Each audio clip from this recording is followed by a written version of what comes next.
So, hey guys, glad you all were able to join. Just wanted to have a conversation here about IVM and right of way clearing.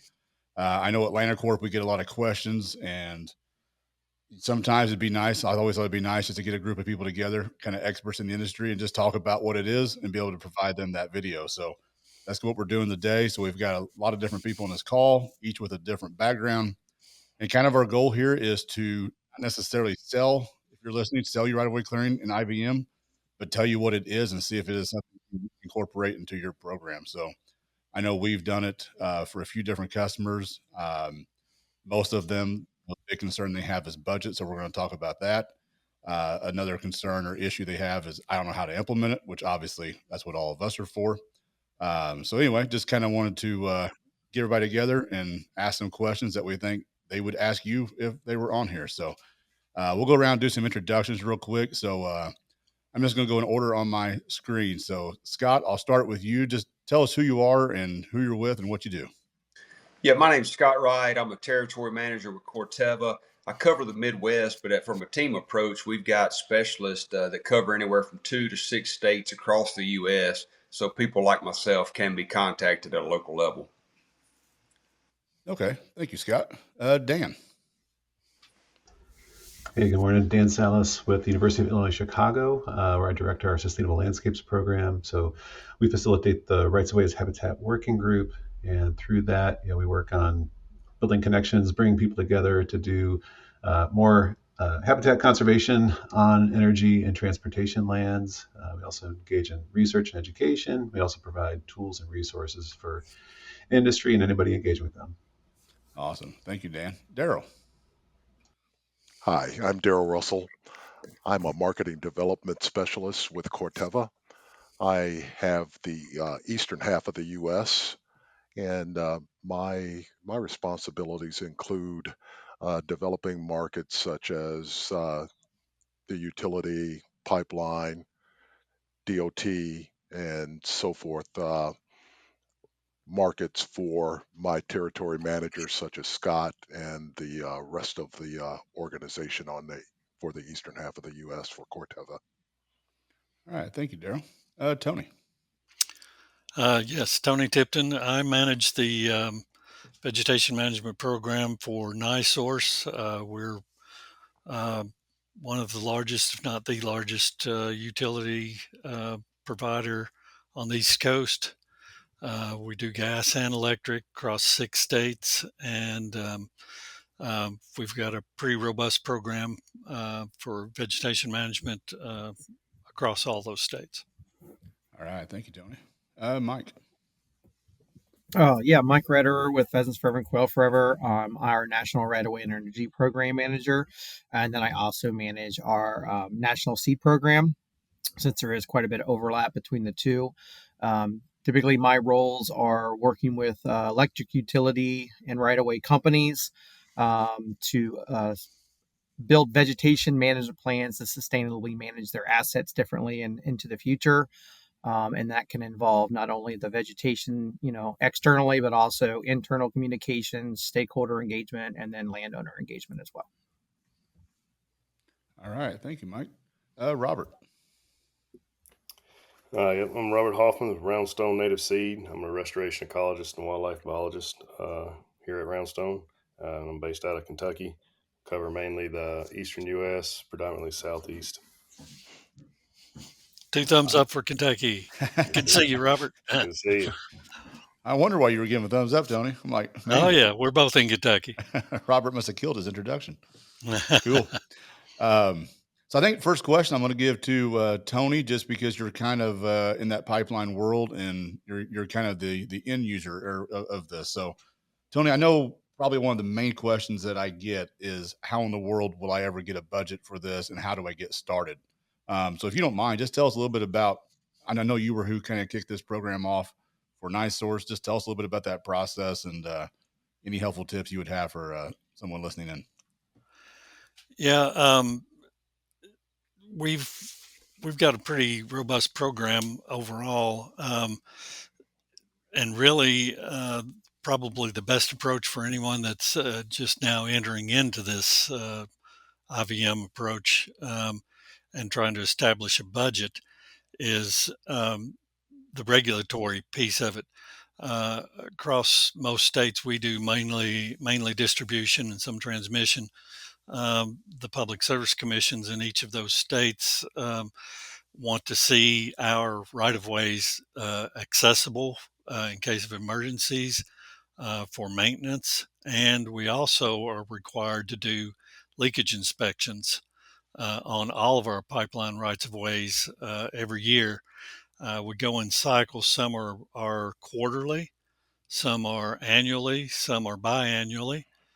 Some are every 2 years, and some are every 3 years, and then some we have laying out there that are every 5 years. So physically, there has to be an actual leakage inspection done. That's a Federal Energy Regulatory Commission requirement. So um, they have to make the right of ways accessible for those leakage inspections. So that's number one feather in your hat. It's a requirement. Next thing is all of the other um, programs that are out there. One is the CCAA for the monarch butterfly that's planned to be listed as an endangered species. And if folks aren't aware of that program in the industry, they should become aware very quickly because it's going to have a heavy impact once that designation is fully achieved. Other things like for our company, we participate in the Dow Jones Sustainability Index, and part of that is our environmental and our sustainability um, policies and procedures, and vegetation management and our pipeline rights of ways are big contributor to that reporting process. And what that does, that develops stockholder confidence in our stock. People feel safe and secure investing in NiSource stock because we can prove that we are a sustainable company on several fronts. So those are all things that if you're making the pitch on, hey, here's why we need to do this and here's why we need a budget, those are just some of the tools in your toolbox that you can use. And the other thing is a consistent budget. If they gave you, $1 million this year and 20,000 next year, it's just not going to work too well. It's generally our approach is like across a 3-year basis. We go in and reclaim the right of way uh, from all the overgrowth first year. Second year, we come in and do some light clearing and herbicide applications. And then usually by the third year, it's to a point where we can mainly just maintain it with herbicides. And we don't just maintain with herbicides, we spot spray and do selective spray. We get rid of the woody vegetation and invasive species that we don't want on our right of way through the chemical process of herbicides, and we cultivate and maintain the good vegetation that we want, the native seeds, pollinator plants, all of that. So we've gotten ours to a point where we've really got it fine tuned. Just know that it's going to take, if you've got a big system, we started ours in 2008, and uh, we're still updating and making changes and doing something different almost every day. You had mentioned earlier about a border and a pipe zone. Tell us a little bit about that. What we do for this is mainly for the gas side. We do have gas and electric in our system, but mainly the gas side. Uh, we have, like I mentioned, we have to do leakage inspections, which are manual inspections, either walked or driven with gas sniffers, if you will, to check for leaks or any anomalies or any problems or anything with the pipeline. So access is very important to achieve that goal. So what we do to cut some costs and spread our dollars even more is what we do is maybe take a 5 to 10 foot walking path directly over the pipeline itself. We'll have the pipeline located. We know where it is. We clear that we mow it down where it's maybe ankle height, and maintain that with with herbicides afterwards to keep that growth regulated. And then on the outlier sides, let's say it's a 50-foot wide right of way, the remaining 40 feet, 20 feet on each side, we let that grow with pollinators and low growing plants and native species. And also, not just for pollinators, for wildlife habitat as well. Like Pheasants Forever, we work with them. National Wild Turkey Federation, we've worked with them. And we get input from those resources to tell us here's what's the best mix of plants there. Most of those plants will only grow 3 to 4 feet in height, which is very manageable. It still allows us to access our pipeline for the leakage inspection. Also maintains a level of growth that we could access with our trucks and our equipment if we need to get in and work on the pipeline. Excellent.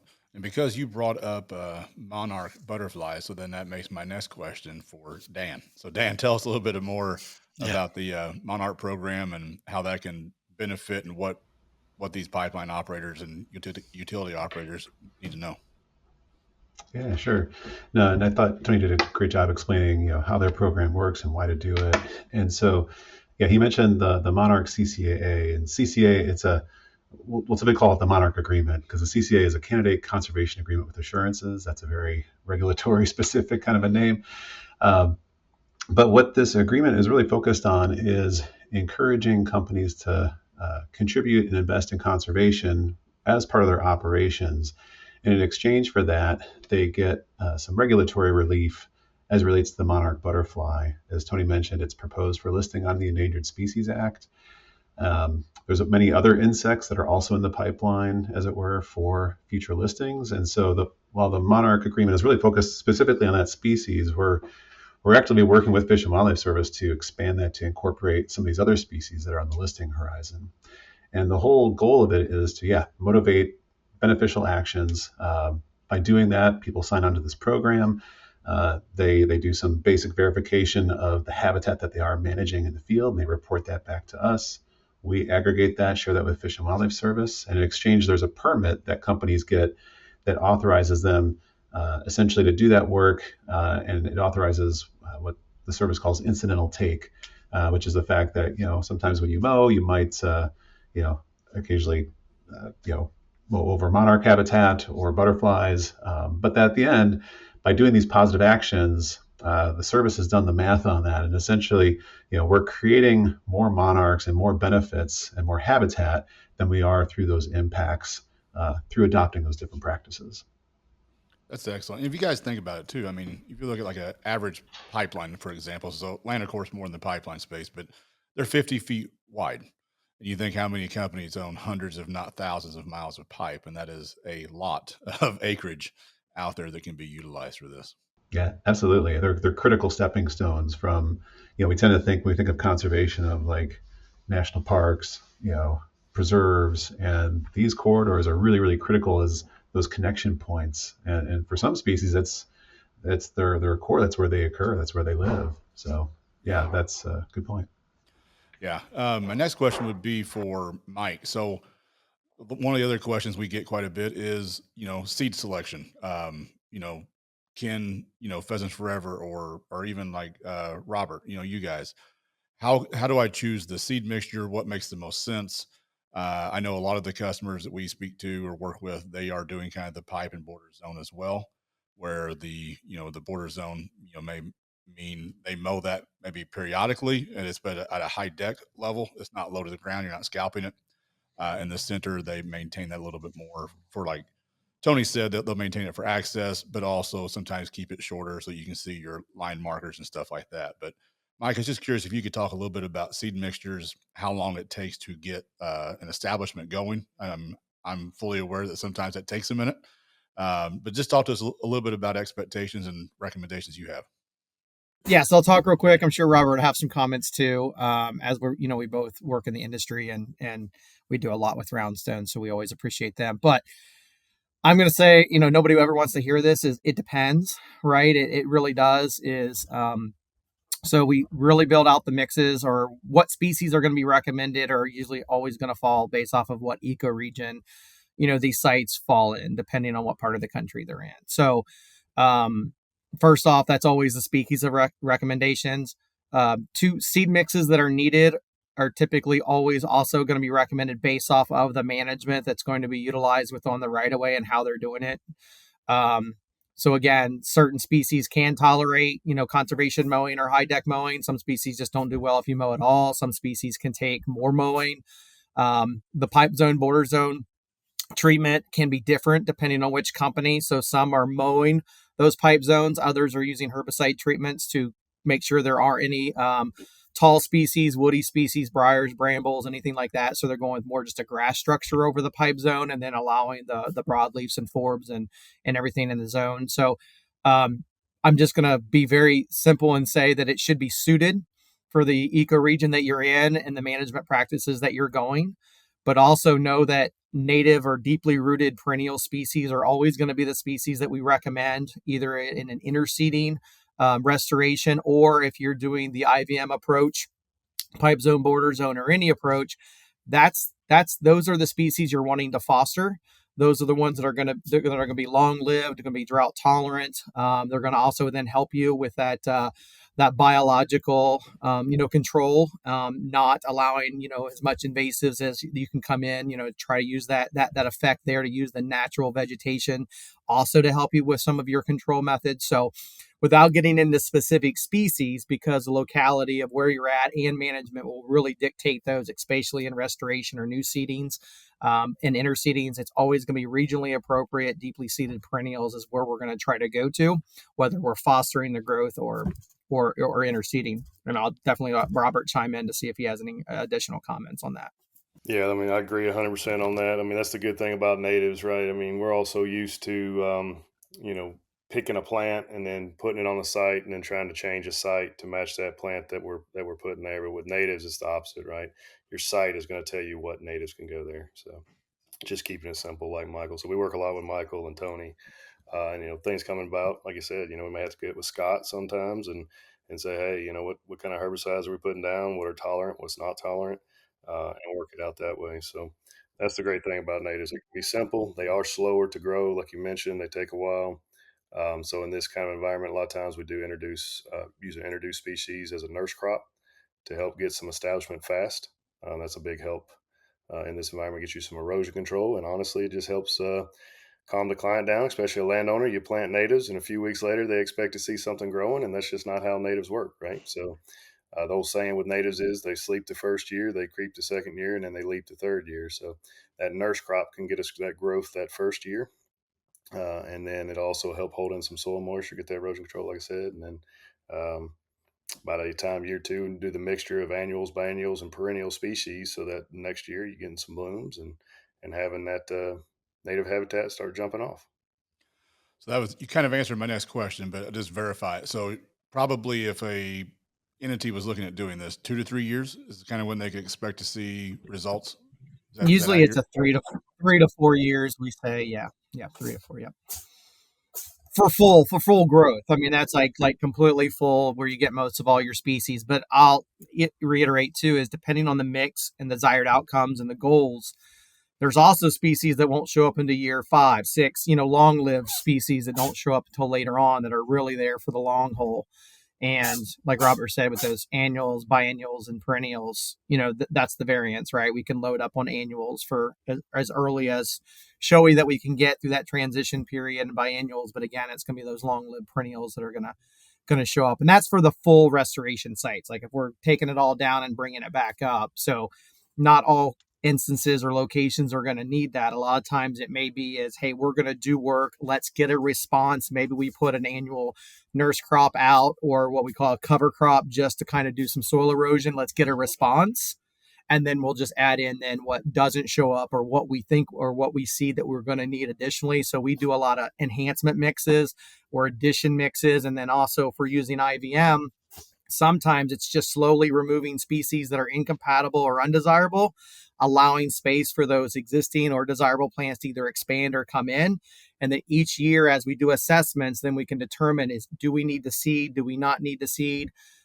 Because again, like I talked about those center pipe zone, border zone, if they're using herbicides to remove all woodies and broadleafs, and they want grass structure, an interseeding of just grasses may be needed if they have a real high composition of broadleaves. So it's all a little bit kind of, like I said, it depends. It's all in context, but it's not always a wipe everything, clean slate, start new. There's lots of instances where we're able to manipulate it and just try to enhance and foster, the existing seed bank and native plants that are in the area and encourage them by the management activities, which would always be the best option or the long term or probably the most efficient option to go with. But in sometimes you have those high visibility areas or new construction sites or ILI integrity digs or things like that where you do disturb the soil, and those are also options to put or enhance or add in a lot of beneficial species to kind of act as a seed bank then to spread out from there. So Yeah. And that's a good point that Michael and Robert both made.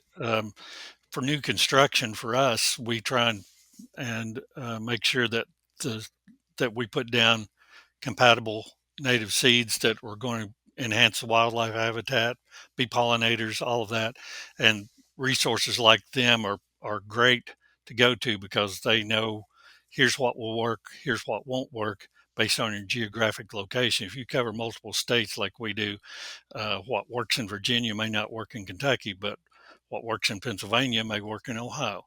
But I'm glad they touched on that topic. One of the biggest challenges is getting a good cover crop on new construction.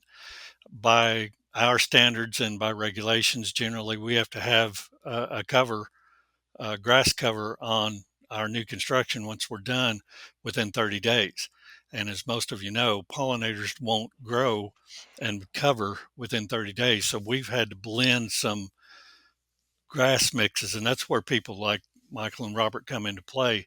They know what we can mix in there that won't overtake the pollinator seed mix at a later date so much, or that we can at least manage and work with. And their expertise is invaluable. So I would recommend anybody make sure you talk to the right people when it comes to your pollinators and to your seeds that you broadcast for new construction.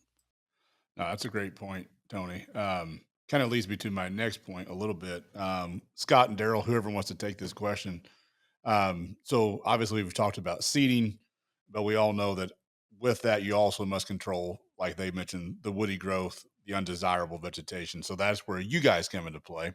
So Scott and Daryl, just wanted to kind of have you speak a little bit to that, the herbicide usage, whether that's select, just talk a little bit about it, what you recommend, what you've seen out there. Scott, do you want to take it to start off, or would you like me? Daryl, if you'll let me take off here with just kind of the basic, kind of lay the groundwork, and then I'll let you get into more specifics. Is that okay? Absolutely. Yeah. So guys, everyone on the call, man, we've got a lot of expertise here, right? But what you don't see when you see myself or Daryl with Corteva, we have a host of resources internally, field scientists, bench chemists, folks who study these products from the day they're developed as a molecule. And the one thing that doesn't get talked about enough in this IVM platform is how we don't just study what the materials will control, but we also take a real hard look at tolerance levels. What species have tolerance to the herbicides? So we know a lot more about these products, and this is any basic manufacturer. Whatever their line of chemistries are, they know a lot more about them than what we usually get a chance to talk about in a 10, 15 minute, maybe 30-minute presentation at meetings. So and I'll let Daryl get into more details, but we also work cross-functional with university testing, university professors that come in and do a deeper dive into the plant communities, and then also what the industry needs as well as EPA desires are with each molecule that then all ties into IVM. Does it fit on this use site and provide the outcome that we want? That being releasing pollinator species or wildlife habitat species. We compound a lot of literature. We can send that out digitally to customers as well as everybody on this call. And we've done a good job, trying to educate the communities with what the herbicides are doing. But there's a whole host of information behind the scenes that tell us what plants are tolerant before we ever get into the seed mixes with Michael or Robert. And I know when Robert and I first met, one of the first questions was, what can go in some of these plots? And, this is the good thing you get from Corteva as well. And other basic suppliers of herbicides, they'll tell you when they don't know. And that was my answer, right, Robert? We didn't know. So we had to get some material over to Robert and had to run some trials. And that's sort of our approach is, understanding what we do and don't know, and then trying to get in touch with folks like yourselves and other industry cooperators so we can put together some type of protocol to drive out those end decisions on what can and can't go on a given acre. Yeah, absolutely, Scott. I agree with those comments 100%. As far as the panel is concerned, everyone's put in some excellent comments from starting a line out and establishing a new line that Tony spoke of. Often see times when customers do not adhere to that. I mean, when you're establishing a new line, it's a capital project, right? When you're doing maintenance, it's an expense project. And it's almost like the two just don't talk to one another, even though they belong to the same entity. So it's always important to start with the finish in mind. So whether you're talking about a capital project or an expense project, if they would start with that concept, they're much better off. And when it comes to talking about uh, specifically about incompatibles and or non-compatibles and compatibles, it's very important that we look at it from a selectivity standpoint. We've mentioned that word, but what does that really mean? So you can have selective chemistry, meaning chemistry that might allow grasses and early successional vegetation like grasses and lower growing forbs, or you can have chemistry that is non-selective, that basically takes out the majority, if not all, of the vegetation on a site. So I think it's important to establish what your result is, what you want as a result. So when you don't really want to take out everything, what's the best approach? It's to use selective chemistry. Now, on top of using selective chemistry, if one would also use selective application, then you're in the best of both worlds, right? You're not broadcasting over everything, so your selective chemistry does better. Your your overall outcome from a sustainability, environmental stewardship improve. You improve biodiversity and all of these type of things. So I think those are important metrics, and it's important to understand selectivity, selective application and selective herbicide versus non-selective herbicides, even with a selective application. So, No, that's good, Daryl. That's a good point. And I like that you guys brought up the whole capital projects versus maintenance, because that's one thing I've thought about a lot as well is you'll see, a lot more money being spent on the capital projects, but at the same time, the maintenance usually tends to get cut or not done at all. Um, which brings me to a question. I'm trying to think who would be best to answer this one. I may just let somebody grab it. But so a lot of customers, if they're not doing any of this right now, they're not doing any IVM at all, and they're thinking, hey, I don't really have the budget or means. It's not really even feasible for us to oversee this happening quickly over 100% of our right of way. So we're going to select certain areas first. So put yourself in that position of someone who's saying, you know what, we want to do this, but what does years 1, 2, and 3 look like? What areas should I pick first? What makes the most sense to get started on? Somebody want to grab that question? uh, so in general, when you're treating mechanically, so you've got to do something with the right of way, right? So the default position sometimes becomes mechanical, and if you're treating with mechanically, I would venture to guess that your costs are higher, especially in the long run, versus maybe using an integrated approach. I wouldn't suggest using all of one approach or another one, but an integrated approach to achieve your results. And I think you'll find that you'll actually reduce cost over time. you might even see returns as quickly as year 2 of your project. That first year you're cutting and you're maybe applying herbicides, but by the time you're getting into that second and third year or whatever cycle time that you're on, you're starting to look at some serious reductions in terms of your cost structure. Not only that, you're improving safety and a lot of other things that we've talked about here or touched on: the biodiversity, the environmental stewardship. Uh, I heard Dan talk about, and Dan and Mike talk about some of the ground nesting um, birds or pollinators. Those are important, that we just don't assume that mowing is always the best option, independent of cost, uh, because they can have a destructive bearing on what you want as a result. We're trying to increase pollinators. We're trying to increase biodiversity, and you just can't achieve that with mowing alone. Not to mention the added cost structure that mowing delivers. Not to start talking about the maintenance of equipment and safety and all of that stuff. So that's a kickoff. Mike, you said you wanted to jump in on that. Please do. Yeah, just a little bit is so my response to always companies is we can always, there's always something, right? We can always do something. We can always find somewhere to start. If they're looking for proof of concept, maybe picking an area and doing a project so they can see how this fits and functions and works within their concept and their understanding of it. There's lots of case studies out there now that people can read up on, but we do typically will hear, well, that's not this area, or that's not my state, or, so doing a project with one of these companies, identifying an area, working with them on their assets. Maybe it's a high visibility area, maybe it's a problem area, because I've always found that if you can show that it works in an area that they're having issues or always struggle with or get a lot of complaints, and it works there, then they're more willing to broadcast it out. And then even if companies are just mowing, and we understand mowing for the grand step, it's just not a tractor with a bush hog. This is mastification, a lot of times with fecon heads, and it's a bigger scale.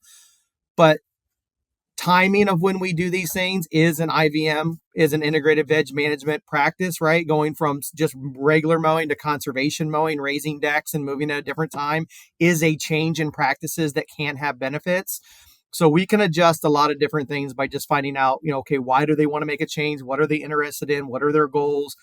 All companies, there's something we can find that they can do somewhere, and then help them just maybe start with a smaller project. But if they can't afford to scale it all the way up, then to show them where within their entities that it fits. So I just would always encourage companies to, let's look at the assets, find up with somewhere that's important, and then try it somewhere, as opposed to just not doing anything. Or like I said, is can we help them with their existing function and maybe just change some of the dates, timing, and heights to get those additional benefits and mitigate some of those impacts. I think that's good, Mike. Tony, did you want to chime in too? Yeah, everything they said is right on the money. You can. The main thing is that there's a lot of moving parts, and with IVM, it's not one thing that always is the solution. It's multiple things. Mowing is probably as soon as you can get away from mowing, mechanical means, the better off you are. And Daryl's 100% correct. It reduces your costs overall. If let's say I don't know, I'm just grabbing some figures out of my head. Let's say it's $2,000 to mow, and we generally go by acres in the industry. $2,000 to mow an acre, and mow it down and clear it by hand and mechanical means. Once you get it to a manageable level, it'll go down to $200 an acre for vegetation for herbicide, and then that's when you tweak your program, your herbicides, like Daryl and Scott said, to manage for what you don't want and what you do want. The specific mixes, you work with companies like Corteva, uh, they'll they'll come up. You tell them, here's what we've got growing out here. Here's what we're doing. Here's where it's located, and they'll come up with a good specific mix to meet your needs. And one of the things that I wanted them to touch on is the other side of the what the services they provide, which is I'm going to say the nuts and bolts behind it, the returnable, refillable containers. What that is they send you a sealed container. You plug it into your spray machines or drain it and put it in backpack sprayers. It's all fully self-contained. It's got the MSDS right on the side. You don't have to mess with it. And when you're done, you return the empty containers back. And that is probably the best environmentally friendly process that you can utilize. No, that's a good point. Actually, Scott or Daryl, either one. I know some pipeline companies are shy to use herbicides because they just simply do not understand herbicides. It's scary. They may have had landowner issues in the past. Us on this panel, we kind of know, hey, a lot of those fears are not warranted. But can you guys talk just a little bit to the herbicide usage out there? If this is a pipeline operator listening, and that's what's holding them back, make them feel a little more comfortable with it. Yeah, Brent, I'll take this one. I'll spend a good bit of time in this space, is trying to compare the products that we're using. So just like any industry, there's instructions on how to use the products. Every product that we develop and bring to the market's got a label, just like a household cleaner, just like a prescription you get from the doctor, and then you go by the pharmacy and pick it up. And what we've done, I can speak specifically to Corteva, but I think every herbicide manufacturer is trying to do this. They're finding better ways to formulate these products. Taking out inerts that aren't needed or inerts that might have been causing issues. So I'll take just a line of chemistry that we have now called the choline chemistries. Basically, what we've done is taken a choline base with the triclopyr R2,4-D acids, and we've formulated based off a food grade base. So if you go check the B vitamin complex aisle at any of your local pharmacists, spin that container around, you're going to see that formulator choline in it. So that's the things we're trying to take step towards. And we're coming out, and again, I'm not trying to sell this, I'm just giving specifics. We're coming out with the product in the eastern half of the country this year that has no signal word. It has that low level of toxicity. So every day that our bench chemists get up at Corteva, they're trying to find better, innovative ways to bring the older molecules to the chemistry into our industry, with a better environmental profile. I think Tony alluded to that earlier. That helps when you're talking to adjacent landowners. When you can start comparing the herbicide we're using on that given acre to something they're using in their home, it makes that conversation go a lot better. Yeah, no, that's a good point. Dan, I know you had a hard leave time, so I'm going to give you the next question. And then when you need to jump off, feel free. But one question I did have for you is if you worked with some of these pipeline operators on selling to the sustainability folks at their entity. So, a lot of the people making these decisions are the people who are over the vegetation management program. But a lot of times sustainability and the ESG department, they're not involved. Have you been able to get them involved? And if so, how, or what would you recommend on that front? Yeah. No, the connection between vegetation management and sustainability, I think, is only going to be a growing issue in the next few years.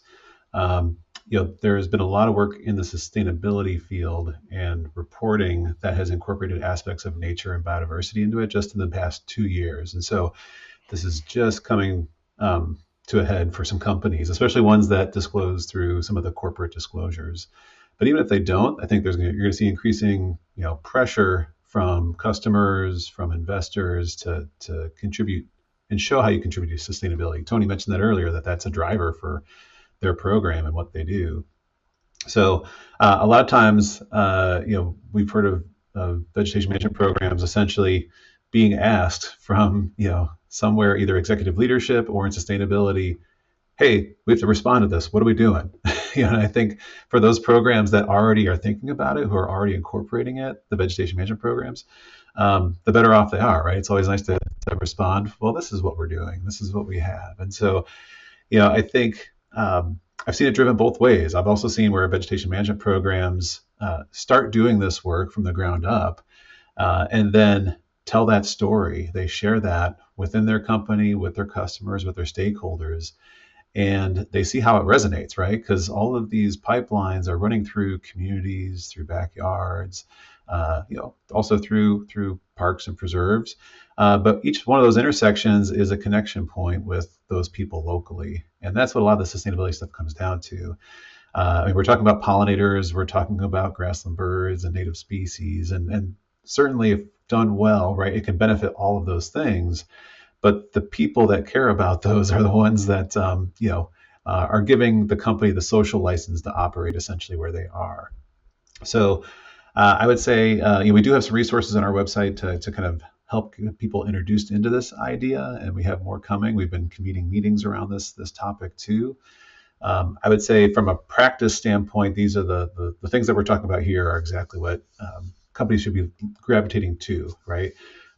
Showing what they've been doing, how they're changing it, and what are the benefits that they can expect from that. To that end, having some data goes a long way. And so I know everybody here is involved with different programs and efforts, and so are we, that has different data collection mechanisms, so you can tell that story, right?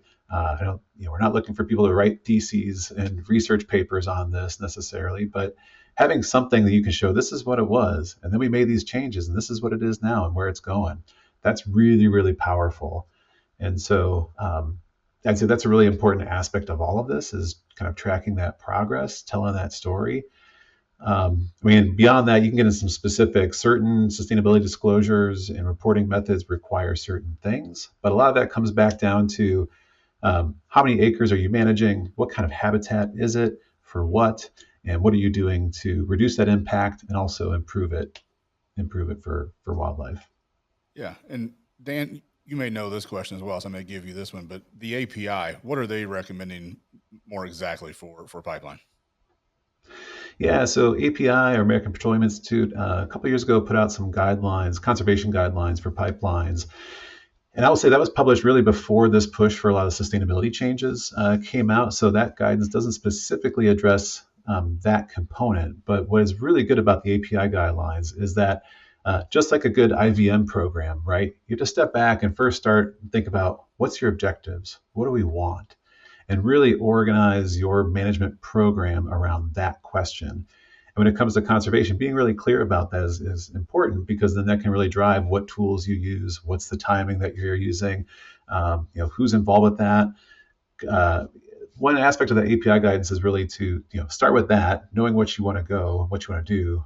That communication piece is also important, and they also encourage a lot of partnerships and engaging with people locally. And as everybody here is kind of examples of, right? There's a lot of opportunities and room for partnerships, and that's what gets the biologists out, the botanists out to tell you, spray this, not that. We should plant this here, not that.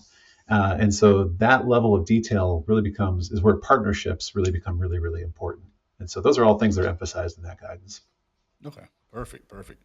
My next question will be for Tony, and then after that one, we'll start to wrap it up. And what I'll do, just so you can think about it ahead of time, is we'll just go around the room and just say, "Hey, what is something I missed as far as a question? What is something we didn't talk about? And what was something the pipeline operator may need to know that we did not touch on?" But so think about that. But Tony, I was just curious, since you're an actual pipeline company, what is some immediate benefit you guys had, and what is a more of a long-term benefit that you've seen over time? Well, like I said at the outset, the immediate benefit is gaining access for our pipeline leakage inspectors. That's our number one goal. That's a requirement. There's no getting around that. It has to be inspected on a frequency, generally, like I said, quarterly, annually, biannually. Um, so that's the number one goal, is making sure that those inspectors can get out there and access that pipeline to do their leakage inspections. And that's how we maintain a safe and operating um, pipeline system um, that doesn't have any impact on any of the surrounding communities. We make sure that everybody's safe, and that's a high priority for us. Um, Again, I guess the process, we we generally look at it as a 3-year process. If we go into a pipeline area that's never been really cleared or maintained, go in and reclaim that first year. Second year, we come back and do a little bit of mechanical mowing and herbicide. Then the third year, hopefully, we can just do herbicide. That reduces our cost. Each step is a reduction in cost. Now, you say, okay, where does all that saved money go? Something always comes back up that we didn't know about, or something new that comes into the system that we have to manage, and that spreads that money out, those savings. We can do more because we've saved so much more, but there's always more to do. You'll never get away from that. Um, there will be locations where there's been vegetation growth on a pipeline for multiple years, and no one's ever turned that in. They've just been pushing their way through. Um, we get new requests every year in every state, multiple requests on pipelines that we've never even touched or never seen before. And the changing conditions in the field have a lot to do with that. It could be a farm field that our pipeline goes across, and all of a sudden the property is sold, or the change of use of that field. The landowner's no longer maintaining it, mowing it, or putting crops on it, and it's gone fallow and it starts to grow. And you have all this growth that you didn't have in years before, so that changes. Um, uh, Regulations change, accessibility changes. There's a lot of variance to it, but just know that it's a never-ending process. What money you save and reducing your costs generally gets eaten up on new things that come into the system. So you've got to keep vigilant about that.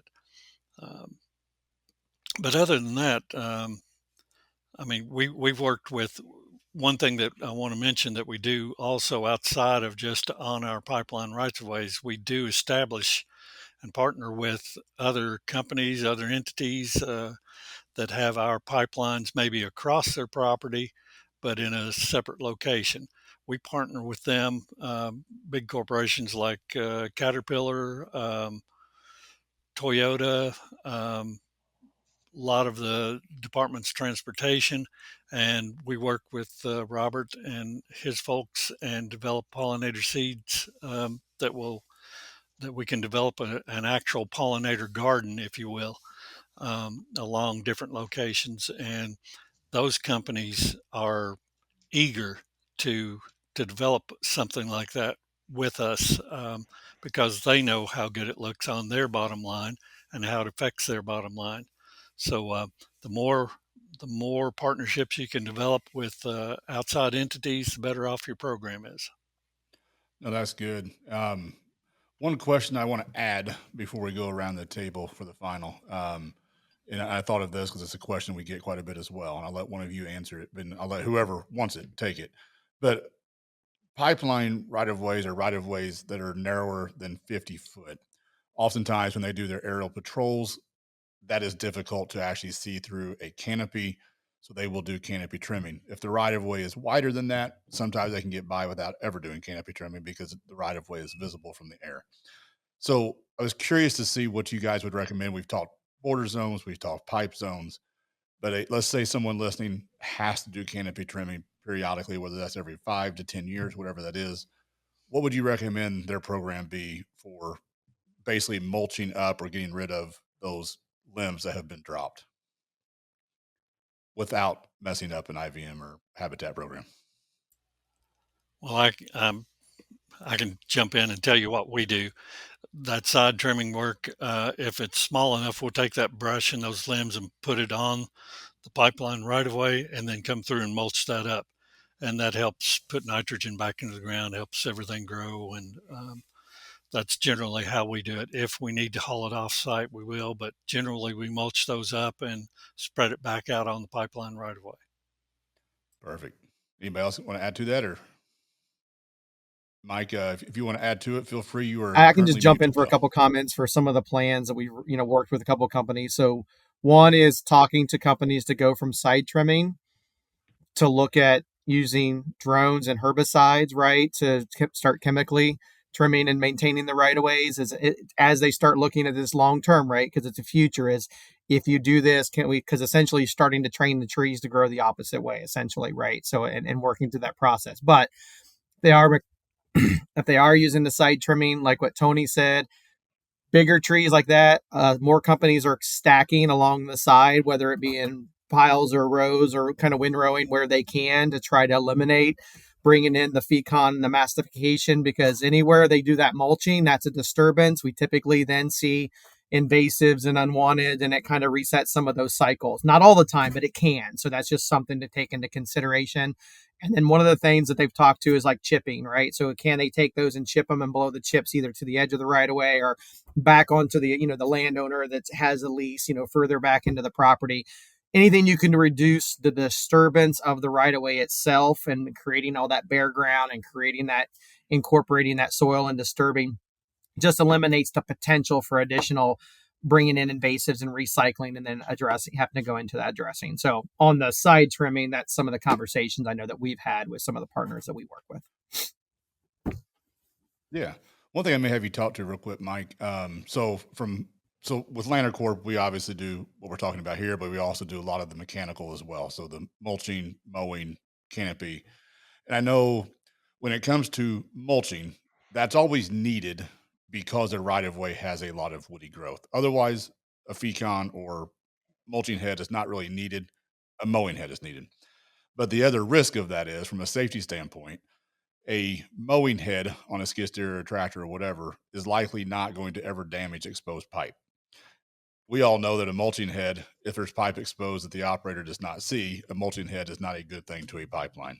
So even from that standpoint, from a safety standpoint, it is better to use a mowing deck. But real quick, because I've realized that some people may not know exactly the importance, but Mike, what is the difference between like a high deck level mowing versus like the forestry mulching that we were talking about?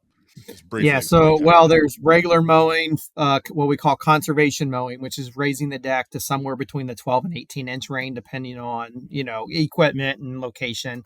And then there's the mulching heads, essentially we call them, fecon heads. That are the big rolling drums with the teeth. Usually it's the mowing method is based off of what the vegetation height and structure is on the right of way, where it falls in the cycle and what they can do.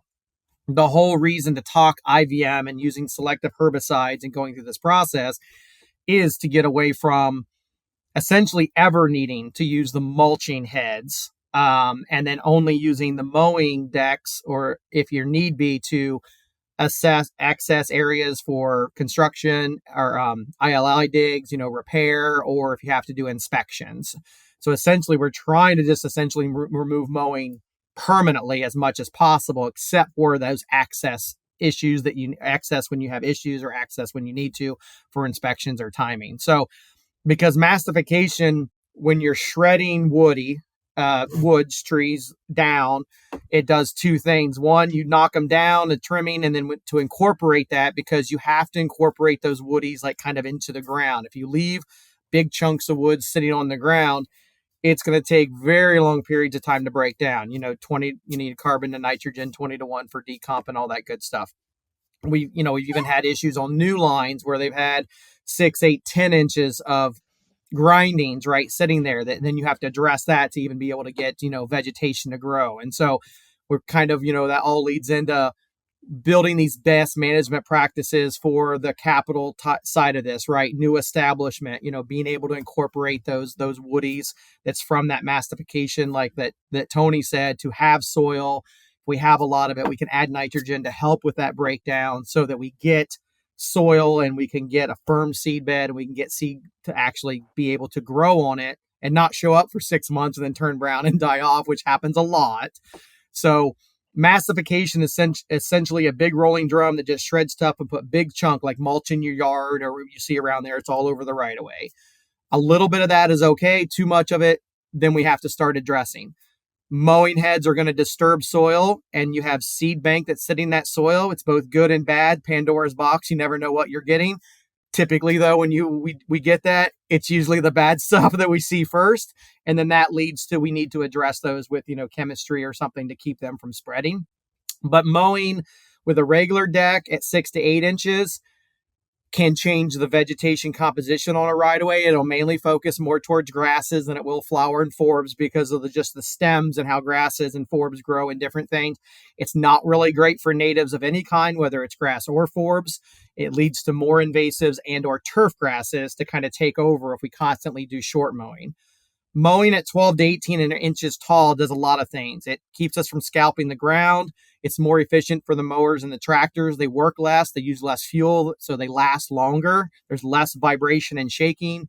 You're less likely to hit debris along the right of way and then break blades or cause issues. If you have nesting birds that are on the ground, it's still higher, even though they may flush. You're less likely to destroy something. And then even though you do mow vegetation, you're leaving vegetation, even with natives, because they're very stemmy and then the leaves are very long off the top. If you mow at 12 to 18 inches, you're at least leaving resources and leaves there that photosynthesis can happen so those plants can recover.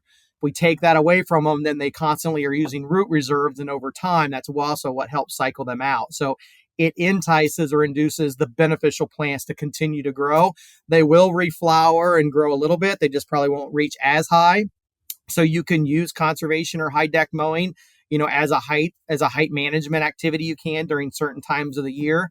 And it is actually accepted under the CCAA, which is the Monarch protocol that they had out there. You can mow during certain times of the year at that height. It also then provides cover and stuff, and then leads to or eliminates or reduces the potential for erosion, issues that you have. So if you have to mow and are going to mow, high deck or conservation mowing is always recommended. Essentially, roading gear, straight shaft PTO right out of the back, drop that thing in there, and you'll never have to worry about anything. It's very efficient.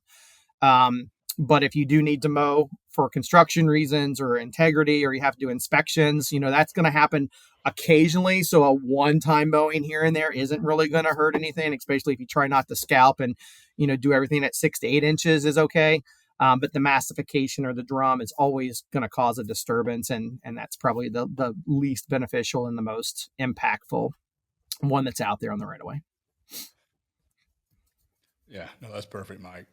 Yeah, but the size of your woody, what size and vegetation or what stage of succession is always going to determine what equipment you have to use. And so, again, you have to address the issues. You have to be in compliance. You have to manage the right of way. So, not saying that you can't do any of these, but just understand there are certain levels or steps you probably need to take if you're going to do each and every one of those.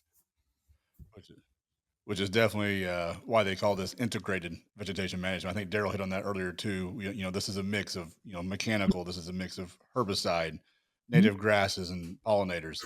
And the reason being, guys, if you're listening in, is if you think about it, all of your right of ways are likely at different stages. So there's times you may have to have that forestry mulcher.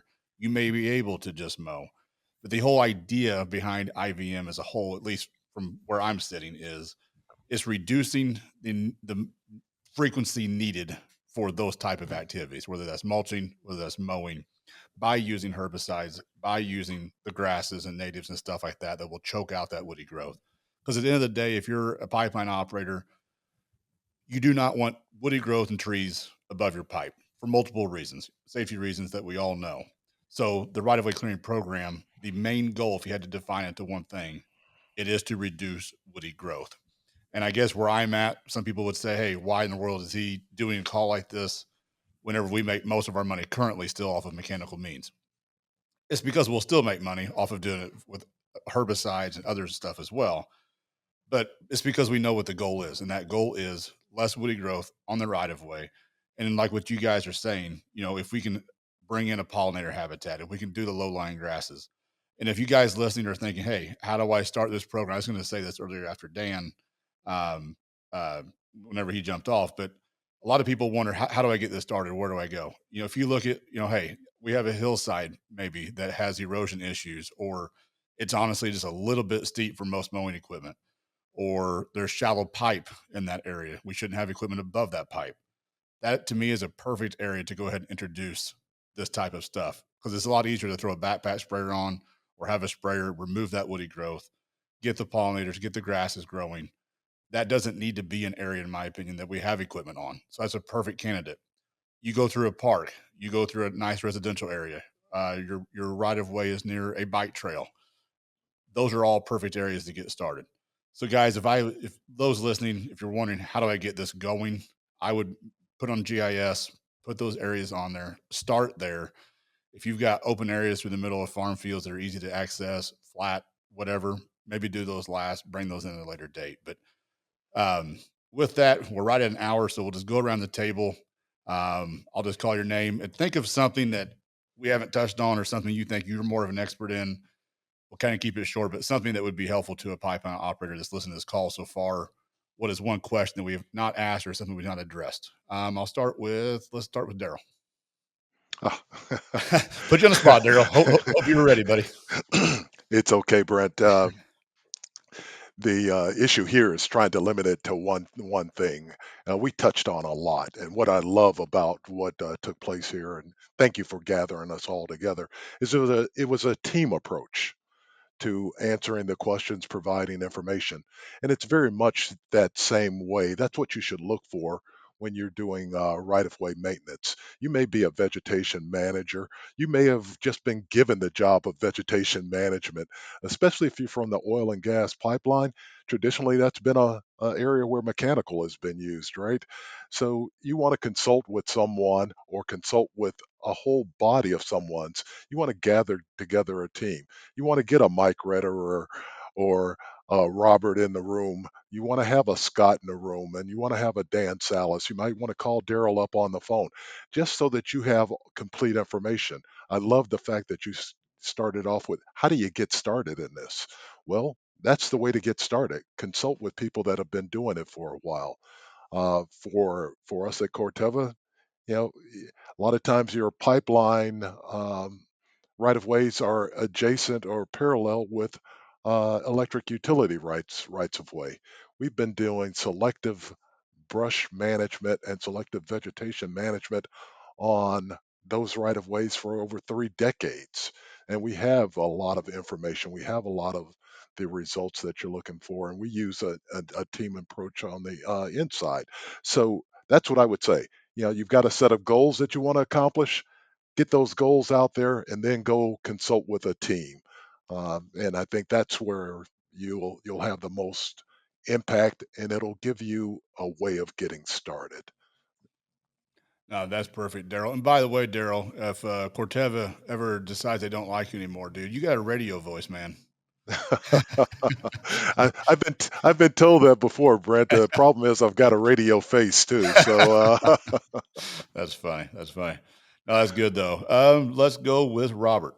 It's funny you said that. I was going to say the exact same thing about his voice. It's crazy. But no, yeah. One thing I'd say is just kind of in line with that, get with the experts, and also just do a survey of the areas that you're actually managing, so that you know what's out there, so you can know what's good and what's bad, so what you have to remove. That's going to help all the experts. Uh, and you may find that there's good stuff out there, like a remnant, that you really need to take special care of. But more importantly, it gives you a baseline so that you can prove that this is working, right? If you have the data and you have the amount of, woodies that you have out there, you can show what you're doing is working and what you're doing is not working, and just you need to come up with a different approach. The other thing I'll just hit up on is, don't be afraid to just start. We'd mentioned it earlier. I think Mike had mentioned it. You know, if you're already managing them, all you have to do is maybe change some timing with the existing equipment that you got, and that can really change the game for you. So don't be afraid to at least just start with that. Once you've talked to some experts and got your surveys down. That's perfect. Thank you, Robert. Tony, what say you? Um, I would say that the best advice I could give anybody in the industry is attend some of these conferences. That is your best networking opportunities. You'll meet the experts in the field. They'll give you ideas. You'll have contacts. You'll have people that you can go to help you develop your program and make recommendations on what works best. We've all been through all of this for however many years we've been working in it. We know what works. We know what doesn't work. We know what's the most costly, and we know what's the least costly. So uh, we've already taken those lumps, so to speak, um, and we can advise people that are just getting into it. Here's the things that you can do, and we'll take a lot of the road bumps and speed bumps out of the roadway for you. But anytime you can actively seek out any of the vegetation management conferences or get an invite, don't hesitate to attend. That's where you will garner a wealth of information. What would be one that you would recommend, Tony? Well, the ones that Dan and his team from IUC put on are very good. Any of your local or regional vegetation management programs, Utility Arborists Association puts them on in just about every state. You'll meet a lot of vendors, you'll meet a lot of experts in the field, a lot of suppliers, and the wealth of knowledge that you'll gain from just talking to all those people will be invaluable. Yeah, I agree. I know Dan and Caroline at University of Illinois Chicago have been super helpful for us. So thank you, Tony. Scott, what say you? Yeah, Brent. So, man, we've covered a good bit today, right? And I mean, I've heard the term team come up a good bit.